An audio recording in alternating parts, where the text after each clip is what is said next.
Hi, my name is Jean McIntosh, and today I'm speaking with Lale Yurtsevan. And Lale is going to talk with us about her experience of living abroad and coming to the United States in relationship to a program we have at West Valley College, which is working with the youth of Silicon Valley and global entrepreneurship. So, Lale, it's really nice to have you here today. Thank you. It's my pleasure. And maybe we can just start off with you telling us a little bit about your background. And you're from Turkey originally, and you've had lots of international experience. So if you could just tell us a little bit about sure. that. Yes, so as Jean said, I'm from Turkey, and I was actually born and raised in Germany, although I'm a Turk by blood. I did my school in Germany and my high school and a little bit of college, and I was studying English and French at the time. And most of my classmates had lived in America, had lived in England, had lived in France, and I had only lived in Turkey and Germany, and I didn't know much about English and French culture. So my plan was to come to America for about a year and be really proficient in English, and then go to France for another year, and then return back to college. Turkey is a beautiful country, but could you tell us a few kind of fun facts or cool facts about Turkey? Oh, Turkey is a fascinating country. It's so far away that most people don't even know much about Turkey. They know it's somewhere in Europe or the Middle East. But first of all, Turkey is the bridge between the East and the West, literally. There's a bridge, or there are two bridges now. When you cross them, you cross continents. So one side is Europe, and the other side is Asia. It's in Istanbul, Turkey. And the waterways in between is called the Bosphorus. And it's just like the Golden Gate Bridge, except it's not golden. So that's really, really fascinating. Some other things about Turkey: we had the Ottoman Empire, which lasted over 600 years. It was a huge empire. Turkey is just like it connects the East and the West. You also have a lot of traditional people in Turkey, and also the very modern. So you have extremes. You might see people from villages that dress very old-fashioned or traditional, and then you have the most modern women walking next to each other, being friends, and just cultures and people just mix. Did you know that Turkey introduced coffee and yogurt to Europe? Okay. But then we drink tea all day. Oh, interesting. Yeah, so it's a very, very culturally rich country, and it's one of the fastest growing economies right now. It's the 16th largest economy in the in the world, the 16th largest economy. So there are a lot of opportunities, and Turks love to learn about other countries. They love Americans. People that travel there, they feel very welcome. People are very hospitable and very social people. And I understand that tourism is a big industry in Turkey. Tourism is big in Turkey. We have most Europeans, especially Northern Europeans, that don't get a lot of sun in the summer. They used to travel to Spain and to Italy, and those places are very overcrowded now and very expensive. Turkey has beautiful beaches. We have over 7,000 miles of coastline. And it's still fairly affordable, and it's not as overcrowded. So we have a lot of Europeans travel there. Americans go there too, but because of the distance, it's a little more challenging. But we do have people from all over the world visiting Turkish places, and they also visit because of the history. Civilization began in Turkey thousands of years ago. So it's a very old region. Very old country, yes. So what are some of the industries that are in Turkey that are notable? Well, besides the tourism industry, like I already mentioned, contributes a lot to Turkey's income in general. Textiles. Textiles is very big. We have a lot of cotton productions, a lot of towels. Sometimes you might want to go home and look at your towels, and if they're very nice and fluffy, most likely they are made in Turkey. Oh, because of the cotton. The cotton, that's right. Okay. A very, very famous Turkish towels. We have a lot of farming because of the climate. It's very similar to California, actually. We have a lot of nuts, walnuts, almonds, olives. Olives is also a big part of Turkish cuisine in general. Fruit, livestock.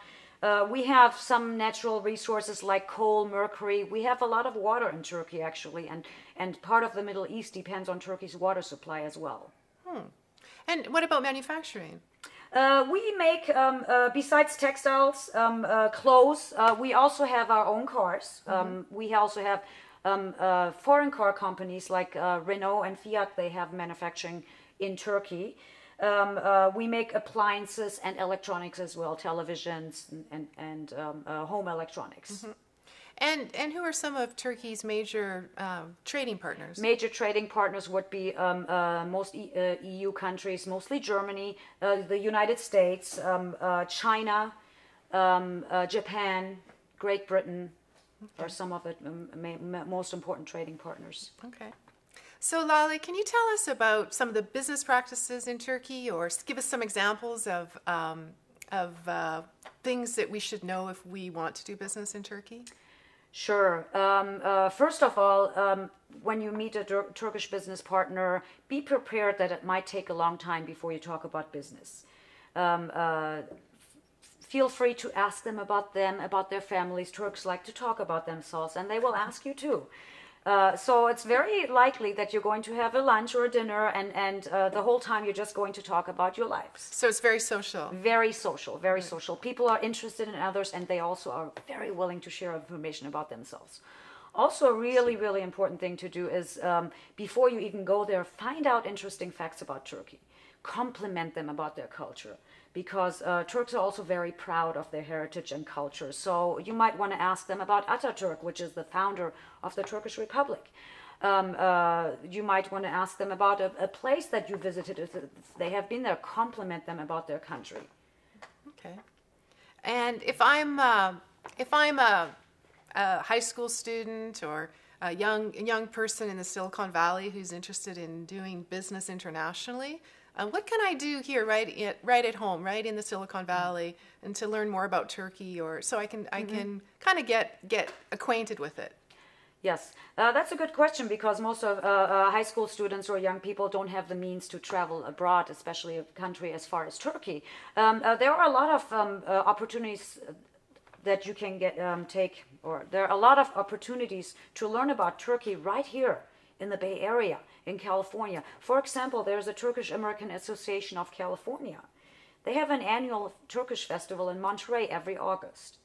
You're going to have Turkish food there. There are going to be Turkish dancers, arts, crafts, business people. It's just very exciting, where you can familiarize yourself with the culture. Some other things you can do: find out about other associations. Find out if you have any Turks in your school. There might not be as many, but very likely that you have one or two. Visit the Turkish consulate, or give them a call and ask them, are there any activities or anything Turkish going on in my area? I'm interested in finding out more about Turkey.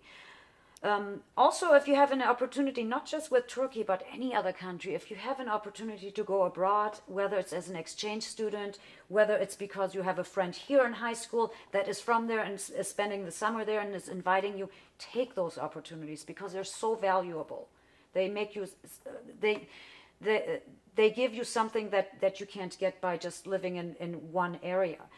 You'll be more equipped to deal with global citizens, because we are a very global community here. So, Lale, we're very fortunate living in the Bay Area to have access to so many different cultural and international kind of flavored events and things going on. So, what about Turkish restaurants or festivals? You mentioned festivals or markets, that kind of thing? Yes, absolutely. There are actually several Turkish restaurants. Should I name them, or?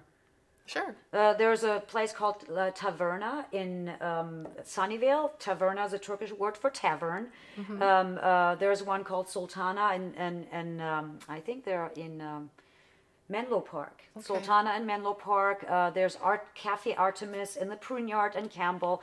If you look up the restaurant directory and type in Turkish, you'll find a lot. Ephesus and Mountain View. There's a Turkish market in Burlingame. They don't call themselves Turkish Market, but they're called the European Market. But the owner is Turkish, and all the products he sells are from Turkey. So if you have time, go there and check out what Turkish people eat. Okay. Well, we've been talking with Lale Yurtseven, and before I let you go, you have to explain to us what your name means and how Turkish names work. Yes, my first name is Lale, and that means tulip. Tulip is a national flower of Turkey, believe it or not. People think tulips are from Holland, but tulip is actually originally from Turkey. During the Ottoman Empire, Holland fell in love with the tulip, and so Turkey traded tulip bulbs with cows from Holland. Oh, So they wow. got, yeah. So and my last name Yurt Sevan. Yurt means your country, and Sevan means love. So loving somebody who loves his or her country. It's very appropriate name for me. Turkish names all have literal meanings. First names always did, and last names were usually associated with people's families, professions, characters. So it tells something about your heritage. Your So name. every name tells a story. Every name has a story. Yes. Oh, wonderful. Okay, well, thank you very much for speaking with us today. We really appreciate it. It was lovely to meet you. Thank you so much, Jean.